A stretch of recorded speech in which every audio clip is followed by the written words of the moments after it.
Hello everyone, আসসালামু আলাইকুম। কাছে এবং দূরে যে যেখান থেকে দেখছেন সবাইকে স্বাগত আমার ইউটিউব চ্যানেলে। আমার ইউটিউব চ্যানেলে যদি আপনি নতুন হয়ে থাকেন অবশ্যই সাবস্ক্রাইব করবেন, লাইক, শেয়ার, কমেন্টস করবেন। আজকে আপনাদেরকে দেখাবো ৬ কাট পেটিকোট।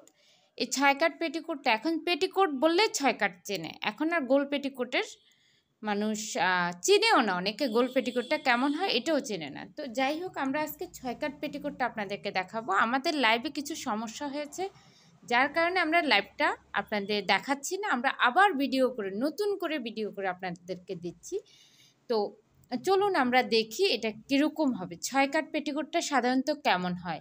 সেজন্য আমি এখানে ছোট্ট করে একটা ড্রয়িং করেছি। এটা হচ্ছে কোমরপট্টি, কারণ আপনাদেরকে আমার বোঝাতে হলে এই জিনিসটা লাগবে।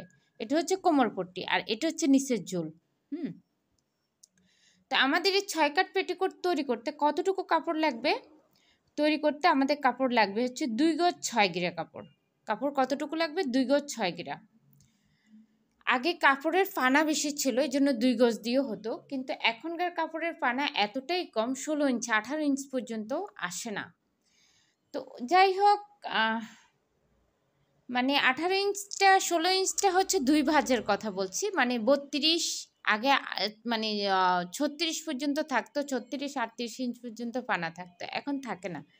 তো সেটাই বলছিলাম। যাই হোক, আপনারা চলুন আমরা মূল কাজে ফিরে যাই। আমরা মাপটা আগে দেখব। পেটিকোটের ২টা মাপ থাকে, একটা হচ্ছে লম্বা আর একটা হচ্ছে হিপের মাপ। এই ২টা মাপ দিয়ে পেটিকোট তৈরি হয়। আমাদের এখানে পুরোটা লম্বা আছে, মানে এখান থেকে এই পর্যন্ত দেওয়া আছে লম্বা। এখন আপনাকে ২টা অংশ বের করতে হবে। ২টা অংশ বের করতে হলে ওই যে আমরা জানি একটা সূত্র আছে না, সূত্র থাকে না, আমরা বীজগণিত করে আসছি, সে ঠিক সে ওরকমই আমরা জানি সাধারণত কোমরপট্টি ২.৫ থেকে ৩ ইঞ্চি, কিন্তু নিচের ঝুল আপনার অনেক কিছু হতে পারে, কারণ এটা ৪০ সাইজের হতে পারে, ৪২ হতে পারে, আপনার ৪৪ হতে পারে, ৩৮ হতে পারে, ৩২ হতে পারে। তো আমরা জানি কোমরপট্টিটা ২.৫ থেকে ৩ ইঞ্চি হয়। তো যেহেতু এটা আমরা জানি, তাহলে আমরা এটা লম্বা থেকে মাইনাস করব। কি করব? লম্বা থেকে মাইনাস করব। মাইনাস করলে থাকে ৩৩.৫, মানে ৩.৫ ইঞ্চ।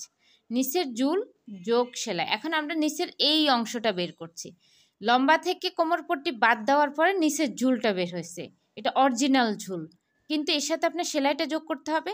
তাই আমরা সেলাইটা যোগ করে নিয়েছি ১.৫ ইঞ্চি, কারণ এখানে আপনি ডাবল ফোল্ডিং করে মুড়ি দিবেন। তো এখানে আপনার ১ ইঞ্চি চলে যাবে, আর এখানে আমরা ১/২ ইঞ্চি ধরি। অনেক সময় ২ সুতাও সেলাই হয়, কিন্তু